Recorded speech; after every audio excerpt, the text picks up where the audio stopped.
All right, welcome in everyone. American Leeds YouTube channel. Hope you're doing really well. Hopefully you've got some cup of coffee, some nice black tea, breakfast tea with you, and you're settling into a new week with Leeds United doing preparations for Coventry this week. But this is I do content every Monday and Wednesday. This is the shorter of the two. Welcome in. Comment. I live for the comments. The comments are my oxygen. I respond and read every single comment. Doesn't matter if it's negative or positive. You have a go at me. I don't. Doesn't matter. I really enjoy talking about Leeds United. So I like different perspectives. You're not going to, offend me in any kind of way. Look, Danel Farke got one over the line on Saturday over the weekend. I thought he figured it out in terms of the buildup. We definitely broke down Cardif several different ways. It's just really a question of taking our chances. I felt the same way after Burnley, but Burnley was able to nick a goal, and I think it was a little bit slower. We were out of ideas in the final third. And let's face the main fact. I think the elephant in the room here in the Leeds United fandom is that the shirt is heavy. Shirt is heavy for the gaffer and for the players at times, I think. And we've always been a side in my fandom that has required a lot of chance opportunities to really bury the chances. And I think that's just because there's just always a lot on the line with Leeds United. But you saw under Marcelo Bielsa, there's just a lot of opportunities that were still, let's say, squandered. And you're seeing the same thing. And I think it really has to do with not necessarily system, but just the pressure and players that are not maybe used to playing at that high level. You're playing in the second tier, and you've got just an incredible amount on the line for the club and the fans. So let's hear from Danel Farke. I want to hear from the gaffer, and then we'll go over his, pluses and minuses as a manager. Look, I mean, it's Farke in for me. It was never a doubt. Yeah, I think he's doing some good things. Let's hear from the man himself. This audio courtesy of LUTV. Well, Daniel, 2-0 away win. You've got to be happy, haven't you? Definitely. So a clean sheet win, next clean sheet win on the road. I'm really happy. Total control from the first to the last second of the game. We dominated them. 4 clean sheets in 5. 4 clean sheets in 5 is very positive. We only gave up 1 goal in which a winger slipped. I think it was still poor communication. You can't let someone in from 40 yards out or whatever to do that much work.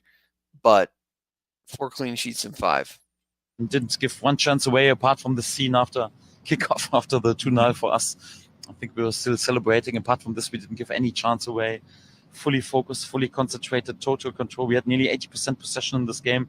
It's only not possible. And believe me, I was also in many games involved when the Overload team had problems and was. Oh, he's saying he's happy. He's saying that we dominated them. You look at him they cut to him at any point of the game, the cameras, they were pissed. He was pissed off because he was very frustrated. We should have been out of sight in the first half. So while he's saying it was shrugging his shoulders and saying he's happy and, we were always in control, the actual game state or the fact that they were, still in the game at 1-0 until Joao Pero's goal, I think in the 85th minute, 87th minute, we can look at that too. He was a cat on a hot tin roof. So able to win the game, and even before the red card, we were in total control. Created so many chances. Yes, ongoing topic. So our efficiency is definitely a topic even today. that keeps me animated also on the touchline today, because I was also involved in so many games when you don't bury it. Then out of nothing, a set piece comes in and you can see the goal. So it was important to have the second goal under our belt of unbelievable finish of Joel Pirot. And the Leeds definitely deserve praise for such a controlled performance, such a nearly perfect away performance, another clean sheet win. But yes, efficiency is definitely a topic we have to improve. I know we have a pretty young side and a bit immature sometimes, and then yes, we celebrate already in the first half with flick flacks. I also like it. I let them do this, but I also want us more or less with this mentality. Come on, let's also bury the next big chance and the next big chance, and this is what we have to learn. But we are a young side, and we are not the finished end product, so I can't be too strict after such a dominant performance. But yes, I'm still. So he wants us to be more ruthless. That's good. He's managing games, but he also wants us to be ruthless and efficient in the final third. That's good things to say. So he's not happy completely. Struggling a little bit to understand why we didn't score 5 or 6 goals tonight. You're right, because in the first half we were dominating, weren't we? We were in complete charge. Could have been 2 or 3 at half time, no problems at all. Yeah. Then at half time, what was the message to them to go out in that second half with? Well, exactly. Also, like to not allow them to be there with counter attacks, because this sometimes happens when you are so dominant that you fall a bit asleep also, and allow some counter attacks. We didn't. I was happy with this. Also to keep pushing for the next goal, because otherwise sometimes in the last minute a long throw in comes in, or a long ball from them, and then they equalize. You wanted to go for the second goal, and they did. We created good chances, but they missed also, like in the first half, already a few, even a penalty. Today was not to score, but it was important to. That's interesting. He really had 2 messages in the locker room at halftime. I've managed people. In a short time frame like that, when you're in the midst of getting something done, I'm a fan of really sending out one message. You can really send it. So it's either, look out for the counter or push for the second. And he probably should have, in retrospect, in my opinion, say, just get a second. And then he could have made maybe substitutions or trusted the side to manage the game out. But to say don't concede and get a second, I think is, I don't know. I think the players are obviously capable of it, but just for a locker room halftime speech, I think you can really dive deep into one subject, but we'll see. To keep going, and then yes, thank God with the 2-0 the game was done. Yes, what should I say? Those 3 difficult away games, 7 points, 3 clean sheets, goal difference 4-0. Couldn't be much better, if I'm honest, especially on the road. But yes, in terms of goal difference, it could have been much better today, the results. So for that, yes, still work to do. Let's see if he can get him ruthless. And I'm not saying the players can't walk and chew gum at the same time. I just think, you have a limited amount of time in that dressing room to really get things right. So look, if I am a Farke, let's just say negative Farke, I don't believe that Farke should be here in the Premier League, and he's not the man to get us up. Let's say I'm in that camp. I am usually saying the following things. It's slow and build up, right? Giro always talks about possession without purpose.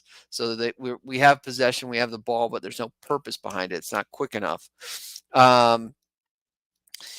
Passing in the final third leaves a little bit less to be desired.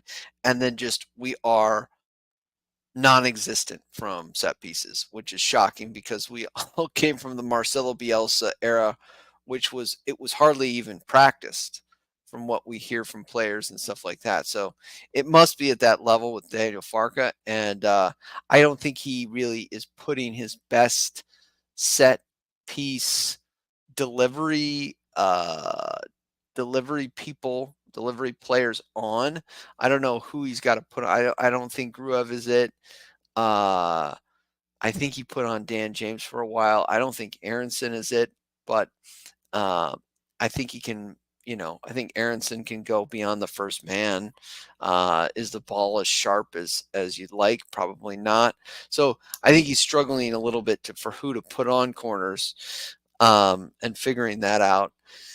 So I think it needs to be a little bit better than I don't know, no goals in, I don't know, over 100 corners, I think it's been. But I guess I'm giving a little bit of a pass early on. We'll see. Hopefully that trend doesn't continue. So look, I think there's times where we figure out the build up, it's better. There's times where we do lag and it's slower. Especially early on, it can be slow, but I think he's getting that uptick. And then the front four, you take two. I mean, I'm making an excuse here. I'm being a Farke apologist, but you take two big cogs out of that massive wheel, Somerville and Router, and now you're trying to figure out how to manufacture goals with this new front four. You've had two injuries to that with Solomon, who we probably suspected might have happened to him, and Dan James. So we will see if we can get that back up and going. But once that front four starts clicking, I think we're going to see a rise to the top. Coventry next. I think that they could hurt us. They can certainly implement that blueprint of nicking a goal and then getting in a really good defensive shape.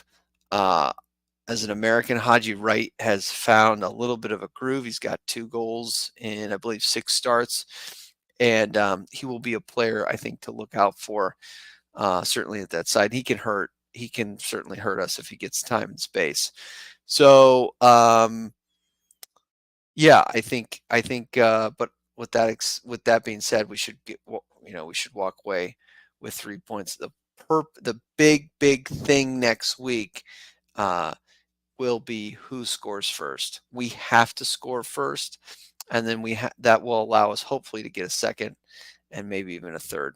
That's my time. Smash the like. Hope you guys have a fantastic week, and cheers.